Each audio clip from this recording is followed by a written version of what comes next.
یہ کہانی ہے لاہور کے ایک خاموش علاقے کی، جہاں زندگی بظاہر عام سی چل رہی تھی، لیکن ایک رات سب کچھ بدل گیا۔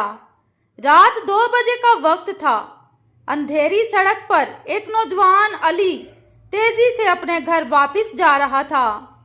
وہ ایک کیفے میں دیر تک بیٹھا رہا کیونکہ وہ اپنے فائنل پروجیکٹ پر کام کر رہا تھا۔ جیسے ہی وہ اپنے گھر کے قریب پہنچا، اسے ایک عورت کی چیخ سنائی دی۔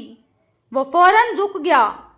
چیخ آ رہی تھی پرانی کوٹھی سے، جو کئی سالوں سے بند پڑی تھی اور لوگوں نے وہاں آنا جانا چھوڑ دیا تھا۔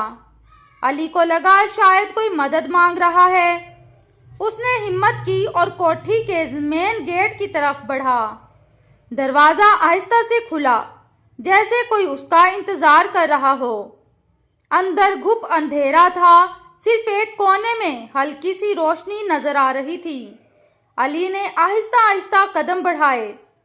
جیسے ہی وہ روشنی کے قریب پہنچا، اسے زمین پر خون کا دھبا دکھائی دیا اور ایک موبائل فون جو زمین پر پڑا تھا، جس پر ہلکی سی روشنی جل رہی تھی۔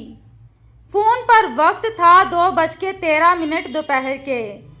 اچانک پیچھے سے ایک دروازہ زور سے بند ہوا۔ علی نے مڑ کر دیکھا، لیکن وہاں کوئی نہیں تھا۔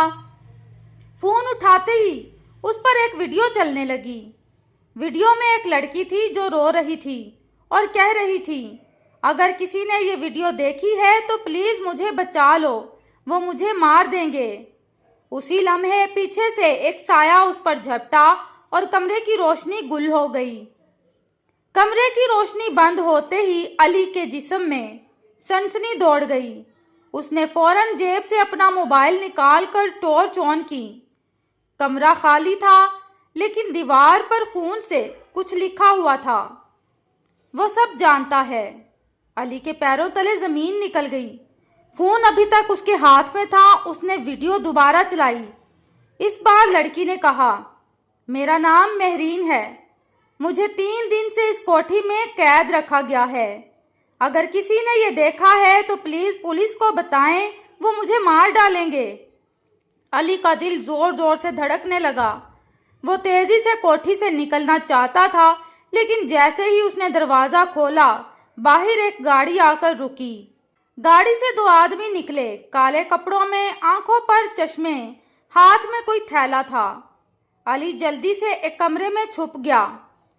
ان دونوں نے اندر آتے ہی کہا، اس کا فون ابھی بھی آن ہے، کوئی یہاں آیا ہے۔ علی کی سانسیں رکنے لگیں۔ دوسرا آدمی بولا، اگر ہمیں وہ لڑکی نہ ملی تو اب ہمیں اسے مارنا پڑے گا جو ویڈیو لیک کر رہا ہے۔ تبھی علی کے فون پر کال آ گئی۔ اس کی بہن کی تھی۔ بھائی کہاں ہو؟ امی پریشان ہو رہی ہیں۔ کال کی آواز سنتے ہی دونوں آدمی چونک گئے۔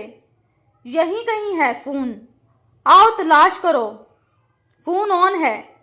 علی نے کانپتے ہاتھوں سے فون بند کیا اور کمرے کے اندرونی دروازے سے نکل کر کوٹھی کے پچھلے راستے سے بھاگ نکلا۔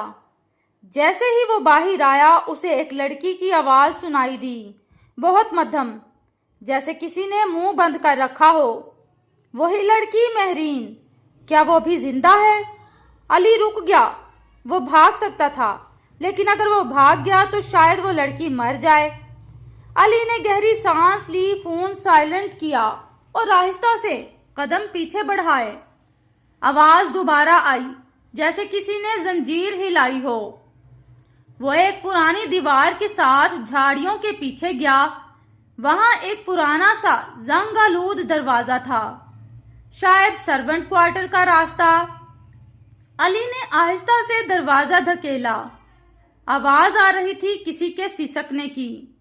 اندر جھانک کر دیکھا تو ایک تاریک تہہ خانہ تھا۔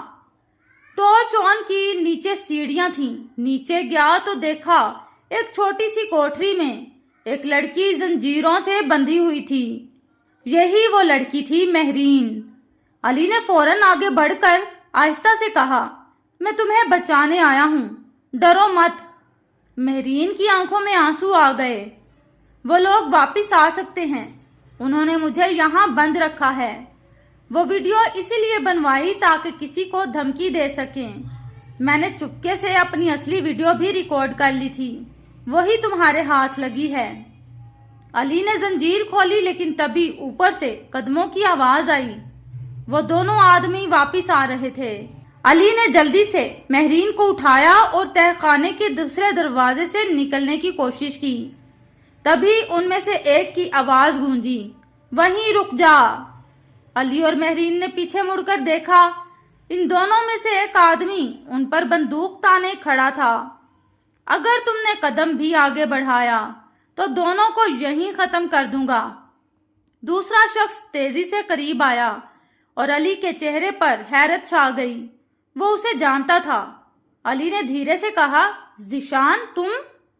ہاں، وہی ذیشان تھا، علی کا سابقہ کلاس فیلو جو برسوں سے غائب تھا۔ ذیشان نے طنزیہ ہنسی کے ساتھ کہا، زندگی میں ہر کسی کو موقع نہیں ملتا علی، میں نے اپنا موقع خود پیدا کیا، پیسے، طاقت اور اختیار، اب تم نے سب کچھ بگاڑ دیا۔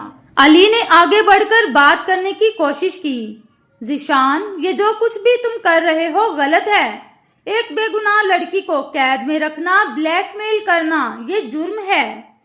ذیشان نے غصے سے مہرین کی طرف دیکھا۔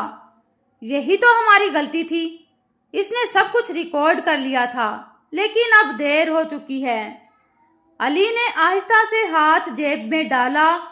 اس کا فون آن تھا اور وہ لائیو پولیس کو لوکیشن بھیج رہا تھا۔ پھر اچانک چھت پر سے آواز آئی، پولیس ہاتھ اوپر کرو۔ ذیشان اور اس کا ساتھی بکھلا گئے۔ ذیشان نے بھاگنے کی کوشش کی مگر پولیس نے فوراً قابو پا لیا۔ مہرین کی آنکھوں سے آنسو بہہ نکلے، لیکن اس بار خوشی کے۔ کچھ دن بعد علی اور مہرین عدالت میں گواہی دینے گئے۔ ذیشان کو جرم ثابت ہونے پر 7 سال قید کی سزا سنائی گئی۔ مہرین کو ایک NGO نے سپورٹ فراہم کی اور علی نے سوشل میڈیا پر خاموش گواہ نامی ایک نئی مہم شروع کی تاکہ ایسے متاثرین کی مدد ہو سکے۔ اگر آپ علی کی جگہ ہوتے تو کیا اتنا بڑا رسک لیتے یا اپنی جان بچاتے؟ کمنٹس میں ضرور بتائیے۔